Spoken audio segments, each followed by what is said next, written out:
Peace, everyone. This is Nikisha tapping back in from FavorFlowRestorative. I'm going to begin bringing you at least weekly videos about transmuting the energy of pain into creativity. How do we redefine what suffering is? Because in life, pain is inevitable, but suffering is a choice. Right? How do we turn the feeling of loneliness into isolation and a moment of being able to be comfortable with self, to go into hermit mode so that we can investigate and be curious about our inner world?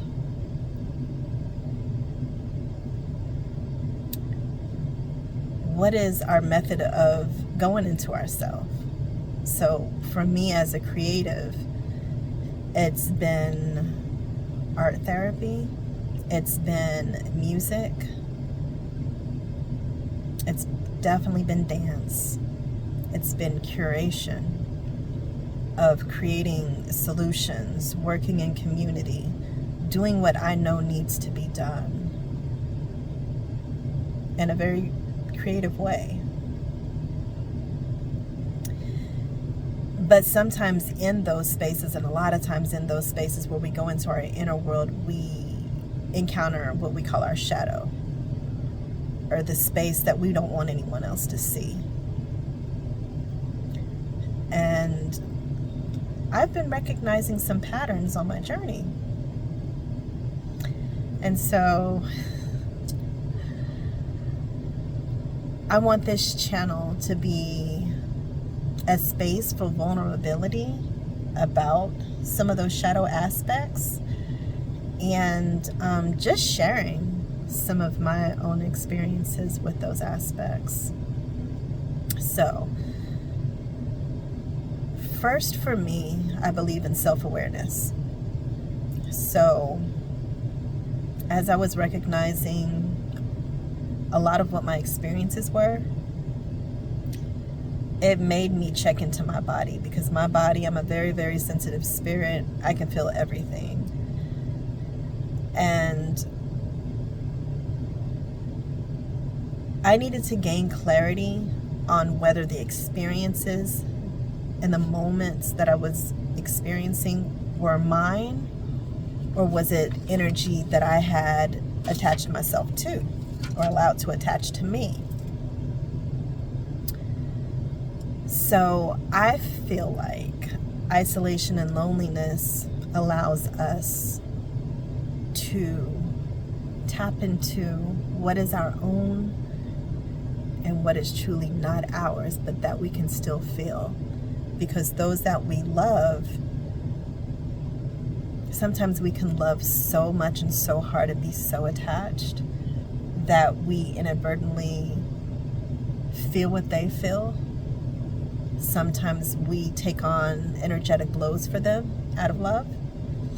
And sometimes we just have soul contracts with other people. And so what happens when those soul contracts end? That's where I'm at. Because that's the material that I can't seem to find information on. What happens after I've made the decision to jump? What happens when I have severed the cords from the soul contracts that have ended and expired? How do I find me again? How do I show up in the world? Because I've been used to showing up in the world small, contained, and under the guise of expectations of people outside of myself.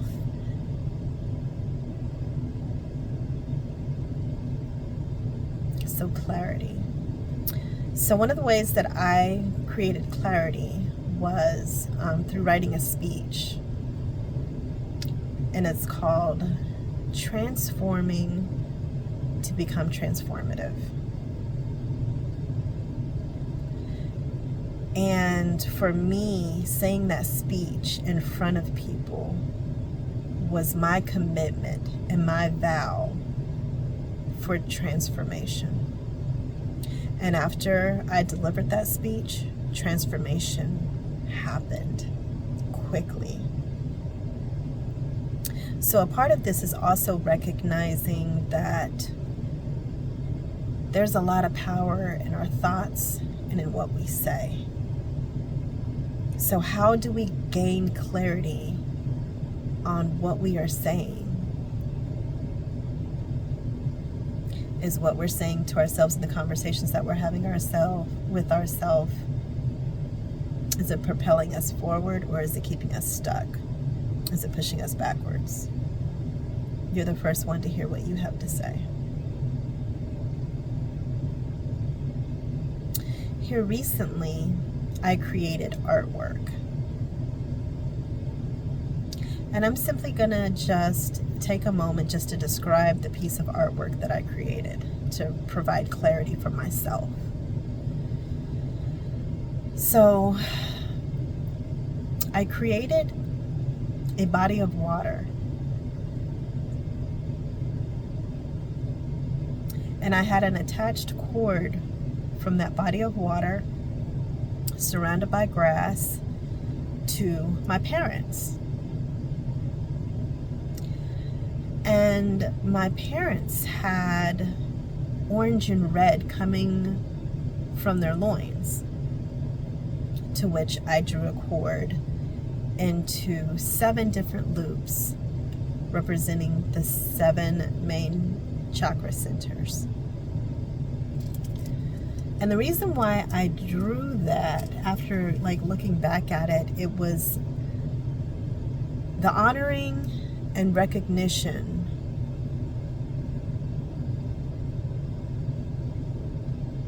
of where I came from. Because both of those bloodlines have, and as all of us do, right? Those generational curses, that trauma, that unhealed, unhinged programming, distorted way of being and thinking. And so upon being birthed in utero, I had already experienced so much, but in being birthed, I was birthed with that. Which in that clarity gave me a whole lot more compassion for my daughter. Because whenever I had her, I hadn't done nearly the healing that I've done at this point, right? So what did she come in here with? It's a thought, clarity. And so I took like a smoke type of color,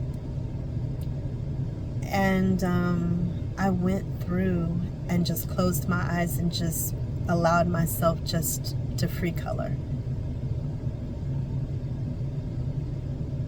I was told to get a red, then I got an orange, then I got a green one. And when I opened my eyes and looked at what I had created, at the root there was, and coming from my parents, there was a lot of starburst, red and orange coming from that. And I felt like the smoke represented, whenever I was in that space, I was thinking of all the things that may have been unhappy memories, of things I wanted to let go of ways of thinking that I wanted to let go of situations I wanted to let go of thoughts, of all of those things. They've got so many different names. The neglect, the abandonment, the whatever it was. And then on the bottom, I thought about everything that I wanted my experience to be. And that was in green. And it also covered the different chakra centers. And so in being able to look at that picture, it showed me and allowed me to celebrate myself for all that I've gotten rid of, let go of. But it also gave me extreme excitement and gratitude about the potential of what my experience could be. Clarity. Which brought me to knowing myself. So I worked with a healer, and the advice that she gave was that the best book, the best knowledge that you could possibly gain is the knowledge of yourself. And she is right. She was right, and she is right. Because I find that the more that I dive into my own journey, the more that the experience opens up, the more that I've recognized that I've really been viewing this whole thing very narrowly. And there's so many tools now. You've got apps like The Pattern, you've got CoStar, you've got AstroSeek to pull your natal chart. We come with a blueprint. The body of water that I drew was the spring. We all come from a spring.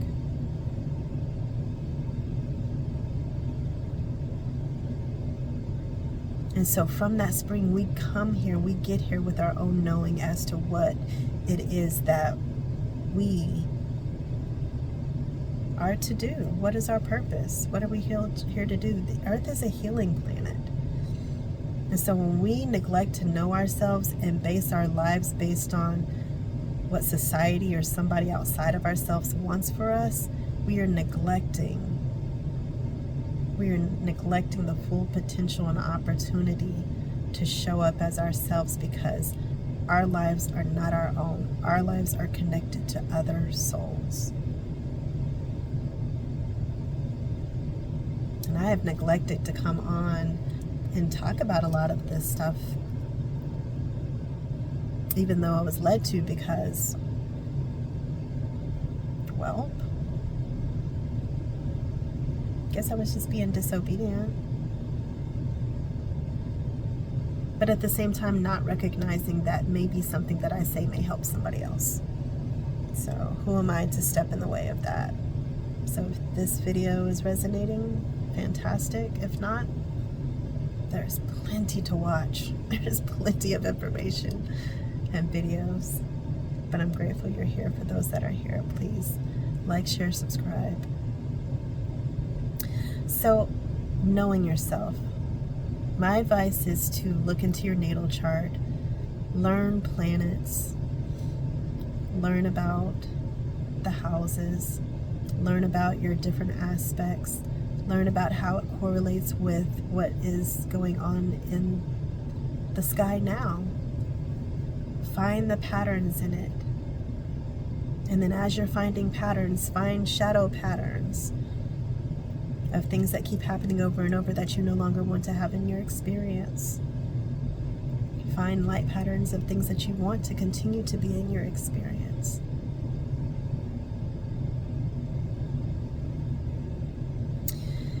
And then after you figure out who you are, it's about sitting in the feelings. So I can only speak from my own experience, but a lot of feelings came up once I did recognize who I was and was learning aspects of myself and recognizing both light and shadow patterns that had occurred in my lifetime. And a lot of it was painful. Sitting with feelings can be done through meditation. That's what I did. I used essential oils in meditation. I'm going to be introducing different essential oils to be able to assist with getting through this process. Because what I recognize is that sound energy and aromatherapy are two amazing tools that have the capacity to get you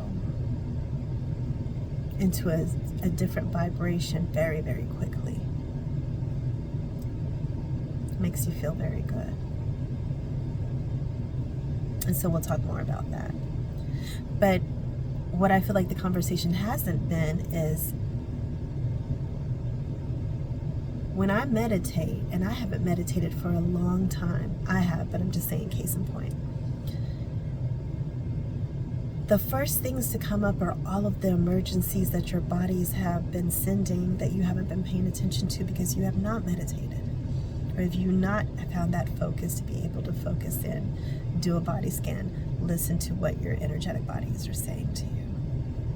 And so it's very, very uncomfortable because you get all the emergencies, and all those things are all the things that you've been putting a top on because you don't have time for this right now, or this isn't a good time to cry, or that I don't have to, or I don't want my vibration to be this low because I'm in manifestation mode, or whatever that is for you.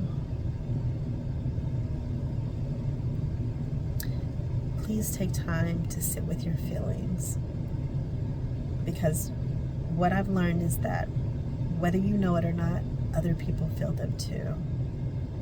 Even before me coming on here, I had to have a good cry, like a deep, ugly cry, because I recognize that energy is shared, and I don't want to share that energy with anybody else. It's not fair, right? So what does sitting with your feelings mean? And it may not just be one session, it may be multiple sessions that you may have to do this with. As things continue to come up, you may have and feel overwhelmed with having to carry a lot at one time. There may be multiple feelings all at once.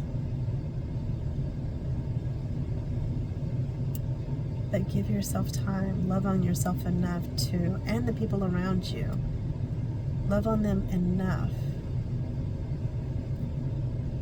and yourself enough to give yourself time to where you don't feel as though you are passing that energy on to anybody else, and that you're actually, whatever it is you're giving, it's in a place of overflow. In a place of overflow. And allow yourself to feel your feelings, but commit yourself to the tools and practices needed to get back on a frequency that works for you.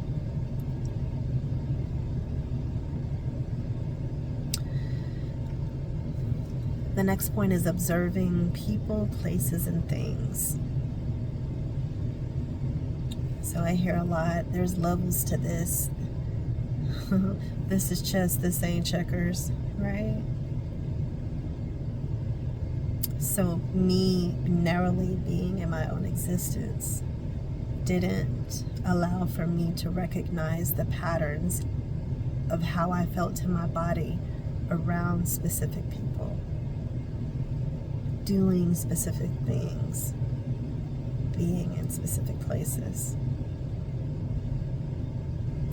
Your body tells you everything you need to know.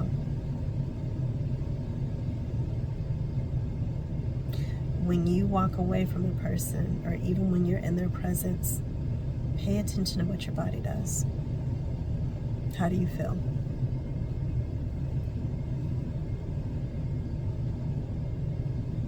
When you're in certain places or situations, pay attention to your body. How does your body feel? Even when it's time to go and meet these people or go to these places, is your body fighting you?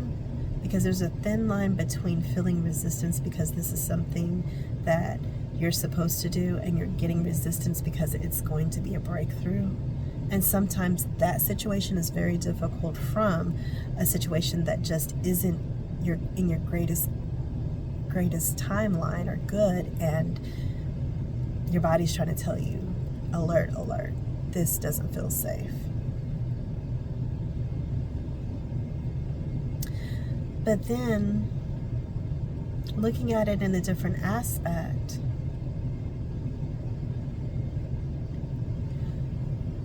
is there a tie to these people's, places, and things that string up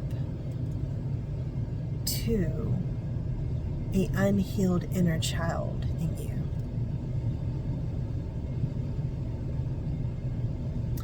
Because that's the part that was incredibly, it was an aha moment for me. That each one of the experiences that I had that I didn't care for or no longer wanted in my world could simply be eradicated from a commitment to heal my inner child. Now, for those who have taken the ACEs quiz, and let me back up before I start spouting out acronyms. ACE. There's an ACEs quiz. ACEs is ACE. It stands for Adverse Childhood Experiences. My score is an 8 out of 10. Okay? So that would be a very high score. That means that I had experiences that totaled to 8 out of 10 questions when asked before the age of 18, did these things happen? And so with that being said, when we interact with somebody else, if their ACE score is lower than ours or even higher than ours, there's going to be a difference in perspective because there is a different life experience. There's a different worldview. So I offer you the practice of just being a distant observer in your own experience. Be honest about what your body feels like or how you feel with certain places, people, and things. Are some distortions attached to some people, places, and things? And when you're by yourself, you're chilling and everything is light? Or is it the opposite? Are you the chaos? Does it follow you? Does it happen only in certain situations? Only you can be the judge of that. But I really wish that somebody could have told me that, though, is that these lines can actually connect to inner child traumas that you have the power to heal. So let me be very clear. It's not that I don't believe in God or a higher source, but I know that that higher source has given us the power and will even give the instructions to where we only need to be obedient. I have a friend that says you don't have to make choices if you're obedient. You just gotta watch who you're being obedient to. I had to learn that lesson too. Everybody doesn't deserve your obedience.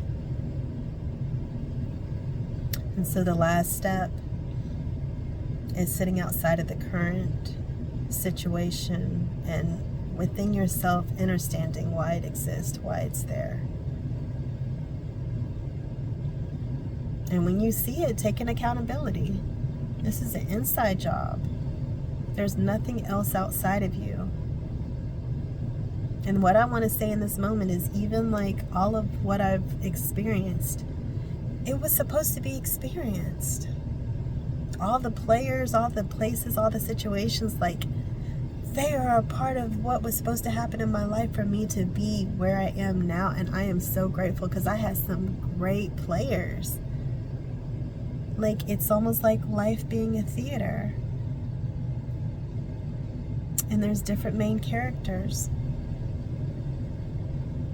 And the characters shift and change based on the decisions and choices that you make. Based on the intentions that you have in your heart for your life, for theirs, and for your own. It makes a difference. It makes a big difference. And so taking that accountability really is about taking care of yourself. To me, accountability is I don't understand why that's not a part of self-care. But in my life, it's become a part of my self-care. Taking accountability. Because in that creates self-awareness. And what comes after self-awareness is the ability to manage myself in a different way. now I have the power to do something different because now my awareness is peaked about something. And I want that experience to change in my life. And so what do I need to be accountable for? What do I need to change and shift? What do I need to try? What tools and practices can I put in place? What routines? Am I being consistent? Like all of these things, right? But sometimes it takes a moment to be able to get it to harmonize. And that's okay too. But the biggest is to be able to heal the lack of control that you have over external factors and over outcomes. Like once I let go, and I'm still working on it actually, but the things that I have surrendered and the things I have let go of, even my decision to make this video and continue making videos, like that was accountability on my part to do something differently, to recognize that maybe this is what I am supposed to be doing. Right? And then that gives you the capacity to fix it. So then you are so grateful for yourself for doing what's necessary to fix it. And once you fix it, then that takes away the imposter syndrome, that takes away like the mindset, the scarcity mindset or whatever, because then everything feels possible. Everything seems incredibly impossible, or possible. What seems impossible is that there's something that you can't do. Because everything feels possible in this space. And I give thanks for that.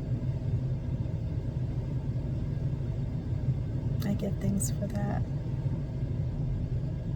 So, that's all for this video. I do have another topic that I'm going to talk about. And when you sit with your feelings,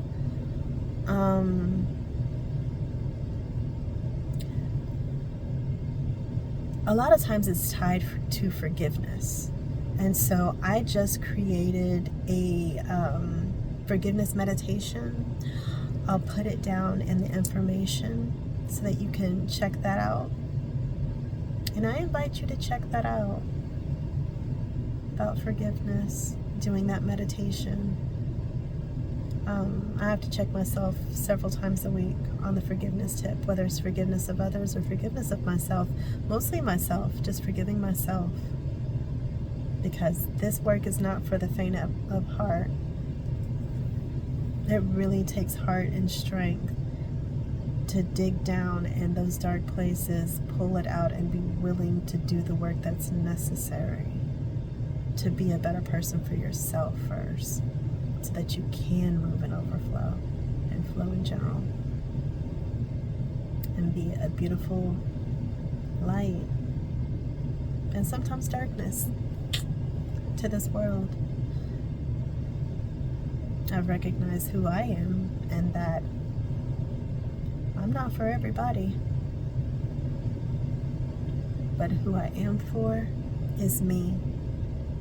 And so with that said, I'm going to get off of here, but you continue to flow in favor. Thank you for joining me again. My name is Nikisha with FavorFlowRestorative. Harmony unleashed, mind, body, and soul. Peace, everyone.